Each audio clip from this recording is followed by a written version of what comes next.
एक मिनट रुककर सोचिए कि जहां एक और स्कूल, यूनिवर्सिटी, कॉलेज को बंद किया जा रहा है और दूसरी ओर मंदिरों की संख्या को बढ़ाया जा रहा है, तो आप सोचिए कि आप किस तरीके से अपने देश को सैटेलाइट अच्छा टेक्नोलॉजी दे सकते हैं।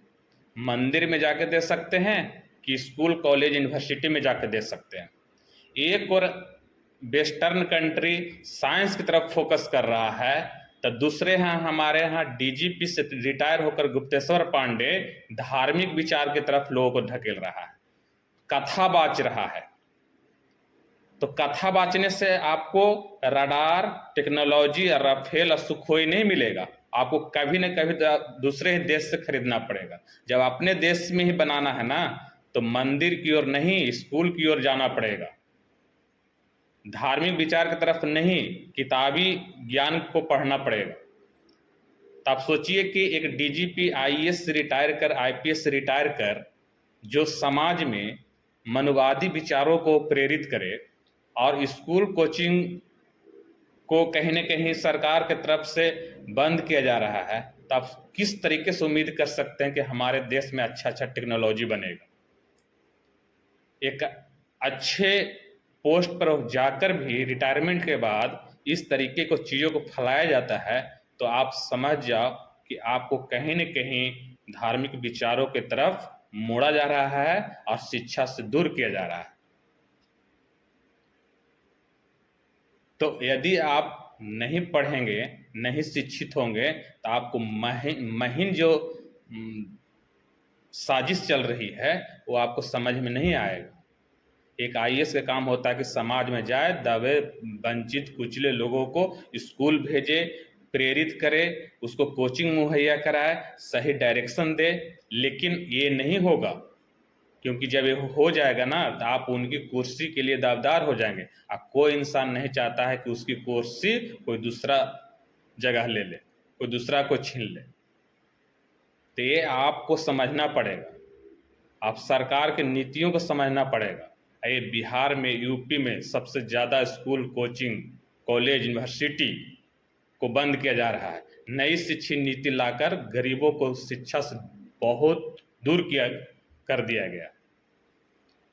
पहले 2000 में ग्रेजुएशन कंप्लीट होता था, आज 50,000 में ग्रेजुएशन कंप्लीट हो रहा है। जिसके पास 50,000 रुपया नहीं होगा वो ग्रेजुएशन ग्रेजुएट नहीं हो पाएगा। तो आपको सोचने की ज़रूरत है, महीन दिमाग से सोचने की ज़रूरत है। डायरेक्ट आप जो चीज़ों को सुनते हो, आप पेपर में पढ़ते हो, न्यूज में सुनते हो, वो सही नहीं है। मैं तो मानता हूँ कि माइनस में क्या 1% तो बहुत ज़्यादा हो गया, माइनस में भी सही नहीं है। मैं उसकी बातों को विश्वास नहीं करता हूँ। ये मनुवादी पेपर वाले, न्यूज़पेपर हो गए, मीडिया हो गया, ये सब बातों पर आपको सच्चा खबर सुनना है तो आपको सोशल मीडिया पे जाना पड़ेगा, नेशनल दस्तक पे जाना पड़ेगा।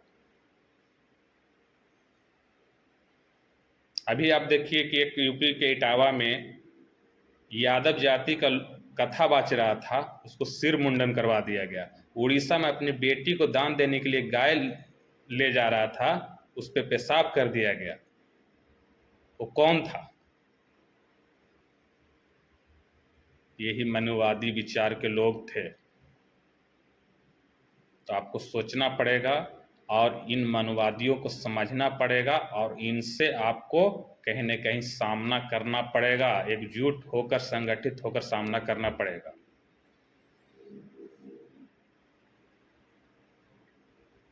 आपको 100 साल पीछे लाने की साजिश किया जा रहा है कि फिर 100 साल इनकी गुलामियों में जकड़कर आप रह जाएं, अपनी ज़िंदगी को रेंगते हुए रह जाएं। आपको आगे बढ़ने नहीं दिया जाएगा। आपको दंगा में ढकेला जाएगा, कभी कुछ के नाम पर, कभी कुछ के नाम पर आपको महीन तरीके से यूज किया जाएगा, मिस यूज किया जाएगा। अपने आधारभूत मौलिक अधिकार को पहचानिए और संविधान के अनुसार जो आपका अधिकार मिला है वो आप लेके रहिए। आप मांगने से नहीं मिलेगा, अब आपको छीनना पड़ेगा, जागरूक होना पड़ेगा, अपने बच्चों को अच्छे परिवेश, अच्छे स्कूल और अच्छा संस्कार देना पड़ेगा। शुक्रिया।